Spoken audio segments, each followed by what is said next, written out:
After General Museveni appointing Juma Kiseka Wetonze as the State Minister for Internal Affairs, dropping Lawrence Muganga, it clearly shows how Lawrence Muganga was not fair and how he lied to Ugandans to play in the gallery. We all know that General Museveni appointed Lawrence Kiseka in a ministry that was supposed to be held by Muganga. But remember, Muganga used to tell us that he was not a Rwandan citizen. Now a document came out when Muganga went to renounce the Rwandan citizen.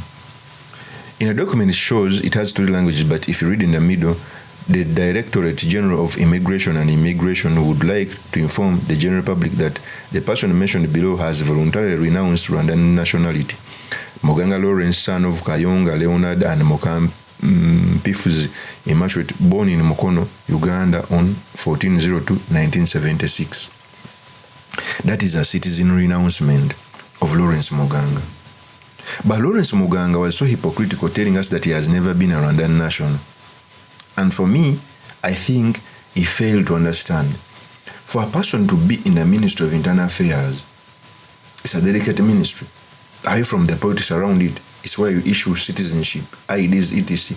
To come out and deny a citizenship you hold, was not fair. Most especially, governments can do interrogations, have intelligence, they can know. Citizenship is not a very easy thing to hide. It is the truth. All it needs is the government of Uganda having a call with the internal minister in Rwanda to ask for your citizenship, and it will be availed. And for me, I think one of the greatest mistakes was Muganga to involve Frank Gasumba. Because Frank Gasumba is a social media sensational, he also wants to fight battles, including battles from his family or friends. Whenever there is no battle, Frank Gasumba can pick any battle from anyone. It was a mistake. First of all, it was even bad timing. Frank Gasumba had been dropped as the PLU vice chairperson of Uganda. You pick a person who even the regime is not liking. So it was a mistake. And Muganga, you also knew that you had Rwandan citizen, but you were lying to the public. So even the appointing authority sees you as an hypocrite. It is the truth. Let me play with the video as Muganga was explaining his citizenship on Rwanda. Here's a tape. To begin with, it is wrong. There is no time in my life when I have ever had 3 passports. I have never had 3 passports. Number 2, that I am Rwandese, that I hold Rwandan citizenship. Let me be very, very clear. In 2021, July, I completed my university education from Makerere.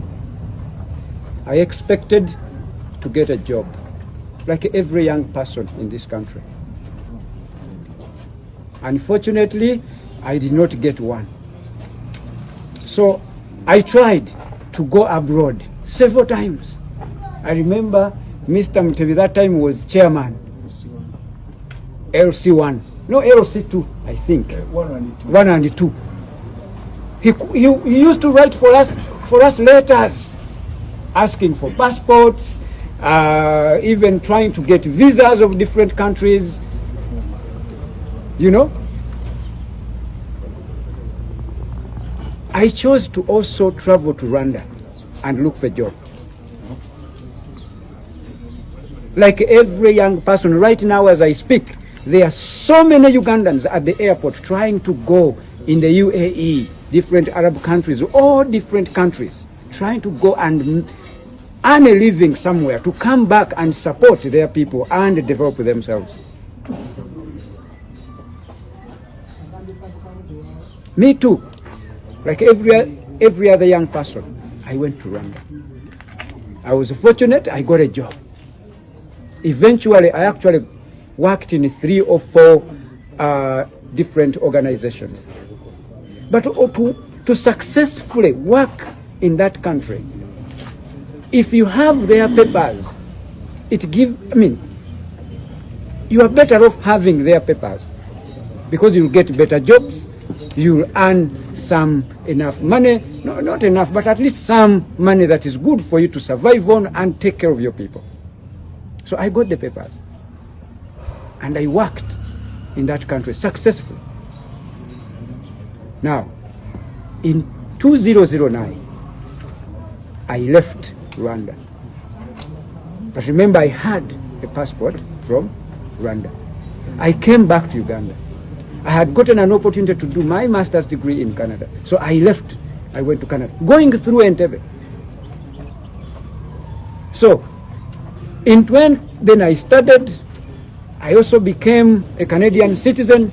It is also very, very important to note that when you become a Canadian citizen, the Rwanda government also requires you to communicate to the government or to the immigration department of Rwanda. And if you can't access them, you go to the Rwandan embassy in the country where you are. Inform them that you are now a citizen of another country in order for you to get what they refer to as dual citizenship. So me, I did not do that.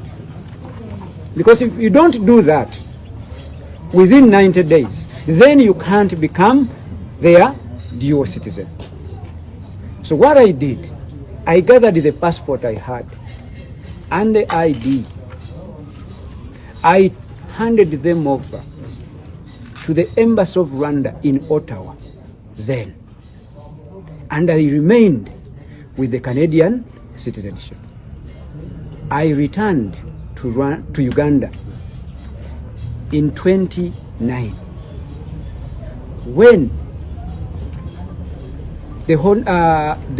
His Excellency, the Vice President of then, Honorable Edward Sekandi, and the Right Honorable Speaker that time, Honorable Rebecca Kadaga, and a friend of mine called Dr. Hilary Msoke, they all asked me to come back, bring the expertise I had or I have to serve my country, Uganda. I told them I will do that with honor.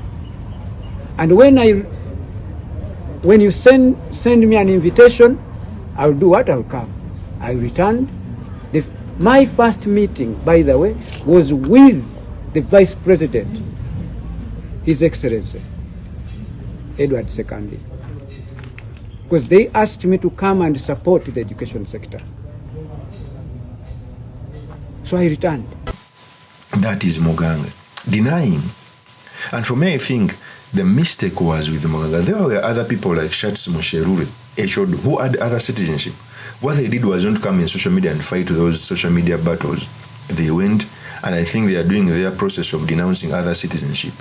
And trust me, they are going to be in cabinet.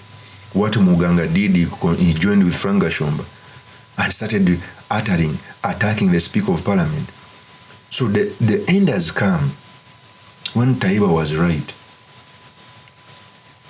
Muganga came out to say that Thomas Taiba is the one who dropped her from the list, citing frustration because he's a Rwandan Ugandan.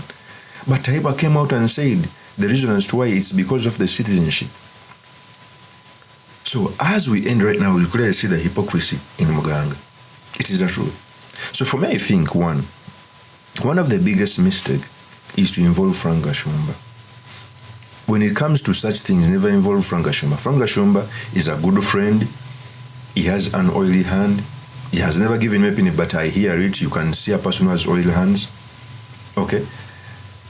But he also picks a lot of unnecessary battles. That battle was not supposed to be near Frank Gashumba, most especially when you want to be a minister in General Museveni's government. So it looked hypocrite on your side. It is the truth. But truly asking, Muganga deserves the position. He's educated. He seems to be a good person. He seems to be understanding. But he was not honest about his citizenship to an extent of involving Frank Gashumba. of course, to get news, because Frank GASUMBA likes news a lot. And it looked so petty. It is the truth. Of course, and some opinion is truly Mr. Makindi, Kabe Suleiman Magal. If you're into this channel, please subscribe, like, and comment so that I'm motivated to do more of such videos. I'll see you on another one. Peace.